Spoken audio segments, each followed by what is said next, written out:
গুলিস্তানের Sundarban square মার্কেটে আগুন, নিয়ন্ত্রণে এসেছে পরিস্থিতি। ঢাকার ব্যস্ত এলাকা গুলিস্তানে অবস্থিত সুন্দরবন স্কোয়ার মার্কেটে শনিবার 2 আগস্ট সকালে আগুন লাগে।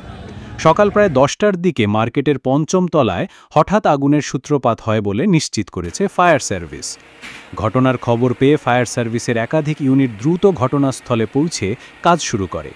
মোট 11টি ইউনিটের সমন্বিত প্রচেষ্টায় দীর্ঘ 1 ঘণ্টারও বেশি সময় চেষ্টার পর সকাল 11:12 আগুন পুরোপুরি নিয়ন্ত্রণে আনা সম্ভব হয়। ফায়ার সার্ভিস ও সিভিল ডিফেন্স অধিদপ্তরের মিডিয়া সেলের কর্মকর্তা তালহা বিন জসিম জানান, আমাদের সদস্যরা দ্রুত ঘটনাস্থলে পৌঁছে 1 ঘণ্টা পর আগুন নিয়ন্ত্রণে আনতে সক্ষম হয়। একই তথ্য নিশ্চিত করেন সদর দপ্তরের ডিউটি অফিসার লিমা খানম।